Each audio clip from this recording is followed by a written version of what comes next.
Shalom Ibu dosen dan teman-teman dari Prodi Pendidikan Biologi dan juga Prodi Pendidikan Kimia 2020. Terima kasih atas kesempatan yang telah diberikan kepada kelompok kami. Kami dari kelompok 5, Prodi Pendidikan Biologi, akan membahas model pembelajaran kooperatif TGT atau Teams Games Turnamen. Kami kelompok 5 beranggotakan Desti Sihombing, Indah Wati Sega, Lovelin Tania Glory Bogia, Tatan Jatmiko, dan Nova Angelita Siahaan. Dan pada pembahasan kali ini, kami akan membahas yang pertama, tahap pelaksanaan dari model pembelajaran kooperatif TGT. Yang kedua, kekuatan dan kelemahan dari model pembelajaran kooperatif TGT. Yang ketiga, karakteristik dari model pembelajaran kooperatif TGT. Selanjutnya, teori belajar tentang model pembelajaran kooperatif TGT dan juga pandangan Kristen Alkitabiah tentang model pembelajaran kooperatif TGT. Tahapan pelaksanaan model pembelajaran TGT. Yang pertama itu penyajian kelas atau class presentation, di mana guru menyajikan materi, tujuan pembelajaran, tugas dan kegiatan dari materi pembelajaran yang akan dilaksanakan. Dalam video roleplay kami dapat ditemukan bahwa sebelum memulai kelas, guru menyajikan tujuan dari materi yang akan kami pelajari. Kemudian, guru menyampaikan topik dan teori dari pembelajaran yang akan kami ikuti. Yang kedua itu belajar dalam kelompok atau team study, di mana dalam berkelompok ini biasanya beranggotakan 4-5 anggota yang heterogen dengan memberikan setiap kode, yaitu seperti angka Romawi 1, angka Romawi 2. Sifat dari kelompok ini yaitu harus bekerja sama, di mana dalam kerja kelompok ini guru akan memberikan sebuah pertanyaan, di mana dalam pertanyaan ini nanti semua anggota harus berperan aktif untuk menjawabnya. Yang kemudian itu permainan atau game. Pertanyaan yang diberikan oleh guru tadi akan dikerjakan melalui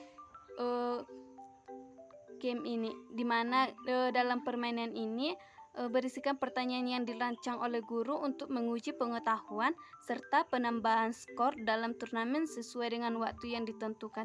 Jadi, pertanyaan yang diberikan oleh guru akan dilaksanakan dan dikerjakan oleh siswa untuk penambahan poin nanti dalam turnamen berikutnya.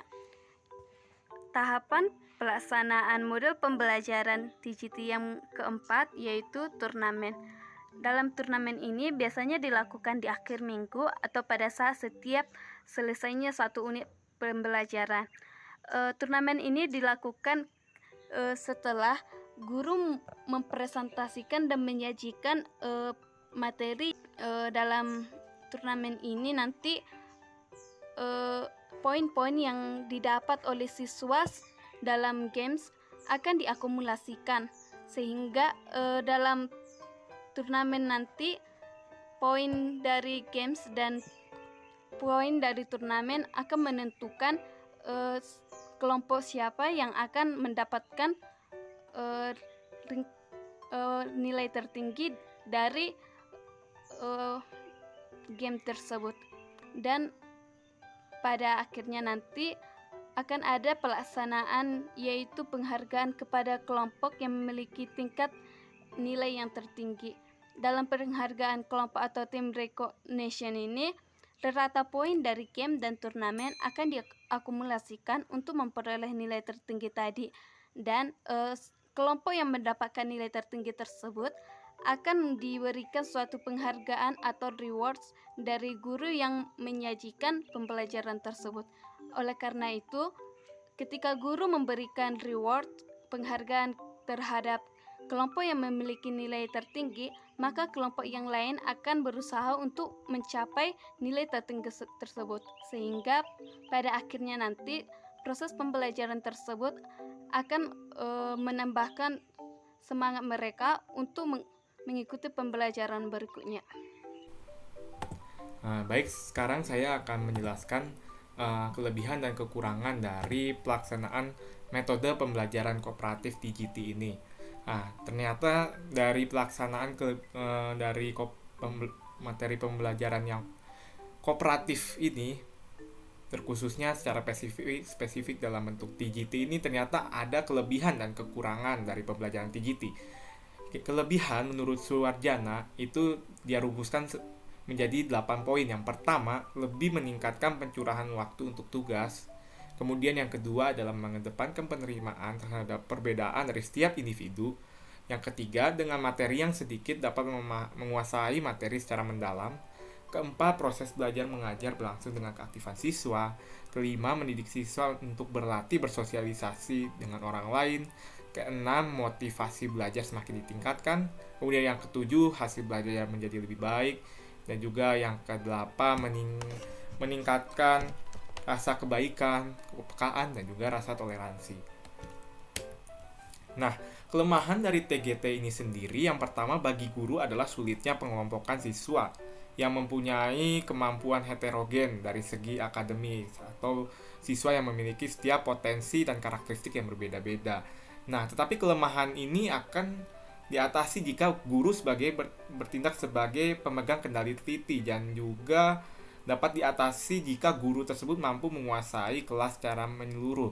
Oleh karena itu penting bagi guru untuk dapat mengidentifikasi dan mengenal akan setiap dari potensi dan karakteristik masing-masing siswa. Kemudian, kelemahan bagi siswa itu sendiri adalah masih adanya siswa yang berkemampuan tinggi itu kurang terbiasa dan sulit memberikan penjelasan kepada siswa lainnya di dalam kelompok. Nah, tetapi untuk mengatasi dari kelemahan ini, tugas guru adalah membimbing dengan baik siswa yang mempunyai kemampuan akademik tinggi agar dapat dan mampu membagikan setiap pengetahuannya itu kepada siswa yang lain yang mungkin dia kurang mampu di dalam hal akademis dalam suatu bidang. Lanjut. Nah, yang perlu kita ketahui bahwa pembelajaran model TGT ini itu memudahkan kita untuk kita melaksanakan suatu pembelajaran. Nah, model TGT ini merupakan model pembelajaran yang mudah diterapkan di kelas. Baik itu kelas offline dan juga bisa diterapkan di dalam kelas online. Nah, di sini ada menurut Gayatri tahun 2016 ada karakteristik khusus dari model pembelajaran ini. Dapat dikategorikan ada 4. Yang pertama Teams, yang kedua Games, yang ketiga Turnamen, dan yang keempat Group Awards. Ya, yang pertama adalah Teams. Melihat dari katanya, kita pasti sudah tahu tim itu apa. Nah, di sini, di dalamnya, ciri khususnya ini, di dalam model pembelajaran ini akan dibentuk kelompok-kelompok kecil oleh guru. Nah, anggota-anggota kelompok dari anggota kelompoknya itu di dalamnya bersifat heterogen atau tidak sama, atau bisa dapat dikatakan bervariasi. Misalnya dalam satu kelompok ada laki-laki, ada perempuan. Jadi intinya secara merata di setiap kelompok. Nah, tujuannya apa? Nah, tujuannya agar bisa saling membantu, saling mengingatkan, dan saling melengkapi. Di situ ada muncul diskusi. Nah, di situ itulah tujuannya, agar bisa saling membantu, mengingatkan, dan melengkapi. Juga di sini akan menyadarkan siswa itu. Jadi ketika satu tidak aktif, siswa yang lain itu memberikan semangat sehingga sama-sama bekerja dan muncul rasa kesadaran diri dalam diri siswa yang mungkin kurang aktif dalam melalui belajar secara kooperatif ini. Yang kedua adalah games. Nah, games sendiri itu merupakan dalam bahasa Indonesia permainan. Nah, di sini ada aktivitas permainan di dalam model pembelajaran ini. Nah, ini yang menjadi ciri khusus dari salah satu ciri khusus dari model pembelajaran ini. Nah, di dalamnya guru akan mengumpulkan skor untuk nanti dipakai untuk turnamen.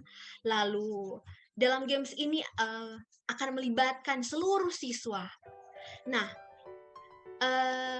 di dalam kelas atau di dalam pengalaman-pengalaman kita, pasti setiap siswa akan merasa lebih semangat, merasa lebih rileks ketika diadakan games di dalam suatu pembelajaran. Di sini bukan hanya siswa yang rileks, tetapi di sini di dalamnya akan menumbuhkan rasa tanggung jawab, kerjasama, dan persaingan yang sehat.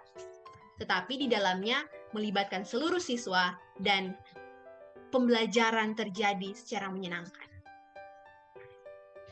Nah, yang ketiga, ciri khusus dari model pembelajaran ini adalah turnamen, di mana guru akan memberikan soal untuk dijawab oleh perwakilan masing-masing kelompok. Nah, di sini akan menuntut kecermatan dan pengetahuan kelompok. Nanti akan ditunjuk juru bicaranya. Nah, ini merupakan ciri khusus yang berbeda dari tipe-tipe model pembelajaran yang lain. Di sini ada turnamen, di mana skor yang mungkin yang sudah terkumpul di game sebelumnya itu bisa menjadi modal untuk siswa-siswi akan mengikuti turnamen pada akhir pembelajaran. Nah, selanjutnya Group Awards. Nah, di sini ciri khususnya Group Awards berarti penghargaan kelompok. Nah, di sini guru akan mengakumulasi poin yang didapati oleh siswa-siswi ketika siswa-siswi mengikuti games dan juga pada akhirnya mengikuti turnamen akan diakumulasi, dan kelompok yang memiliki nilai tertinggi, memiliki poin yang tertinggi itu akan mendapatkan penghargaan dari guru. Atau poin-poin yang terkumpul itu, yang terakumulasi pada topik itu bisa juga dijadikan modal poin bagi siswa-siswa, bagi kelompok itu untuk mengikuti turnamen selanjutnya. Sehingga di sini dapat dari ciri-ciri khusus ini kita dapat melihat gambaran bahwa dengan model pembelajaran ini itu bukan hanya guru yang berbicara, bukan hanya guru yang terlibat di dalam pembelajaran, tetapi siswa yang harus terlibat aktif, harus menjadi partisipan aktif di dalam suatu pembelajaran. Nah, di sini bukan hanya pembelajaran terjadi secara menyenangkan, tetapi juga materi-materi yang disampaikan itu lebih mudah dimengerti dan mudah diingat oleh siswa, apalagi ketika turnamen. Nah, materi-materi yang pertanyaan-pertanyaannya itu merupakan itu berasal dari materi-materi yang telah dijelaskan sebelumnya. Jadi, siswa juga bisa merefresh pengetahuan mereka. Saya akan menjelaskan tentang teori belajar yang mendasari model pembelajaran TGT. Yang pertama itu adalah teori belajar behaviorisme.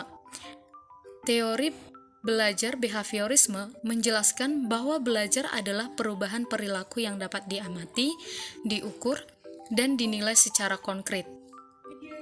Dari roleplay yang sudah ditayangkan, terlihat ketika guru memberikan sebuah games kepada siswanya, dan games tersebut dibuat guru untuk mendiskusikan sesuatu dan mempresentasikan hasil diskusi tersebut. Nah, dari situ dapat kita ketahui bahwa penilaian guru itu dapat dilihat atau dapat diamati secara langsung. Nah, pembelajaran ini dilakukan dengan memberi stimulus kepada peserta didik agar menimbulkan respons seperti yang diinginkan melalui metode pelatihan dan pembiasaan. Dalam roleplay, bisa juga kita lihat ketika guru memberikan sebuah games kepada siswanya dengan mengatakan bahwa ketika siswa menjelaskan atau menyelesaikan games tersebut, maka akan diberikan sebuah penambahan poin kepada siswa tersebut. Itu merupakan stimulus yang diberikan oleh guru kepada siswanya. Yang kedua adalah teori belajar humanisme. Teori humanisme ini adalah teori yang menganggap bahwa keberhasilan belajar terjadi jika peserta didik memahami lingkungannya dan dirinya sendiri. Implementasinya bahwa model pembelajaran TGT merupakan model pembelajaran yang dapat membantu peserta didik untuk mengembangkan dirinya dan membantu dalam mewujudkan potensi-potensi yang ada dalam diri mereka. Dikatakan tema ini mendukung teori pembelajaran TGT itu karena dalam model pembelajaran TGT itu akan memuat banyak games, bukan hanya satu games. Jadi, ketika guru memberikan atau membuat beberapa jenis games dalam model pembelajaran TGT ini, maka itu akan memungkinkan dapat mengembangkan potensi-potensi yang dimiliki para siswanya. Yang ketiga adalah teori belajar konstruktivisme. Teori konstruktivisme ini menyatakan bahwa pembentukan pengetahuan dan perkembangan kognitif dinilai dari internalisasi proses sosial, di mana model pembelajaran TGT merupakan bagian dari model-model interaksi sosial yang menekankan relasi antara individu dengan orang lain. Kita bisa melihat keterkaitannya itu dari proses sosial. Nah, ketika guru tadi di dalam role play yang sudah ditayangkan menyuruh siswanya untuk melakukan diskusi, di mana diskusi ini adalah gambaran daripada sebuah games, itu siswa akan melakukan sebuah diskusi di dalam dan itu akan membangun antara siswa yang satu dengan siswa. Nah, ketika guru tadi di dalam role play yang sudah ditayangkan menyuruh siswanya untuk melakukan diskusi, di mana diskusi ini adalah gambaran daripada sebuah games, itu siswa akan melakukan sebuah diskusi di dalam dan itu akan membangun antara siswa yang satu dengan siswa yang lainnya untuk melakukan sebuah diskusi.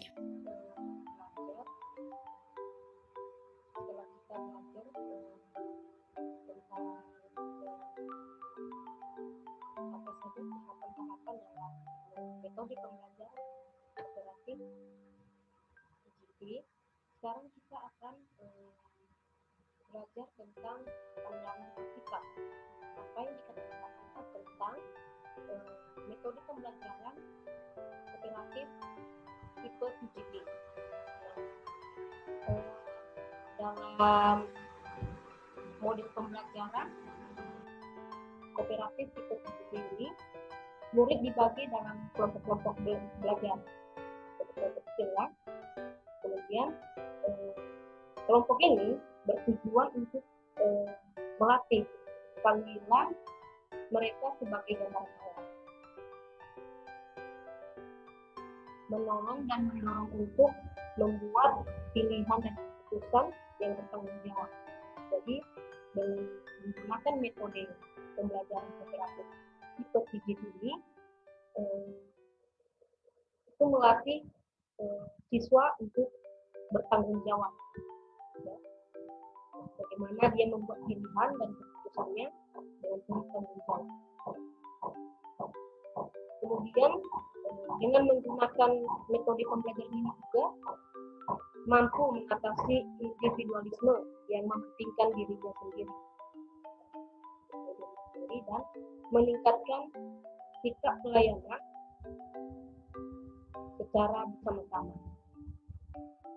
Jadi dengan metode pembelajaran tipe metode pembelajaran kooperatif tipe ini itu meningkatkan rasa peduli kepada sesama, ya.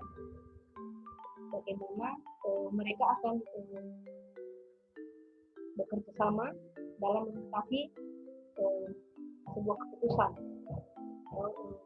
sebuah pembelajaran yang diberikan kepada mereka.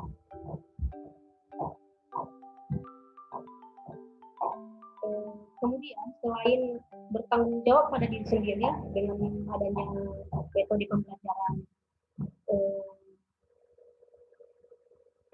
kooperatif tipe TGT ini, selain memiliki tanggung jawab pada diri sendiri, siswa juga memiliki tanggung jawab pada kelompok sebagai sebuah komunitas, karena mereka akan mereka tidak mementingkan diri mereka sendiri, tapi bertanggung jawab kepada kelompoknya sebagai sebuah komunitas. Dalam Galatia 6 ayat 2 mengatakan, bertolong-tolonglah menanggung bebanmu, demikianlah kamu memenuhi hukum Kristus. Ayat ini menjadi dasar bahwa sepenuhnya manusia saling tolong dan melengkapi. Karena kita tahu ya kalau manusia itu tidak sempurna. Mereka manusia itu memiliki kelemahan dan kelebihannya masing-masing. Nah, itulah sebabnya kita saling bekerjasama untuk mengikuti kekurangan temannya yang lain.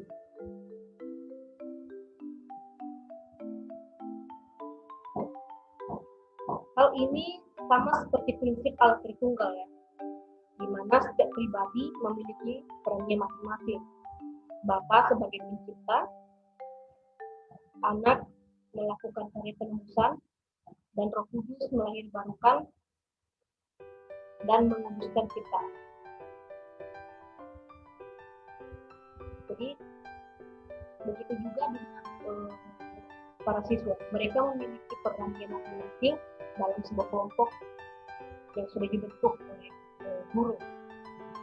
Jadi mereka melakukan tugas, saling melengkapi satu sama lain. Berikut ini merupakan referensi yang kami gunakan dalam menyusun pembahasan dari model pembelajaran kooperatif TGT. Sekian presentasi dari kami. Terima kasih.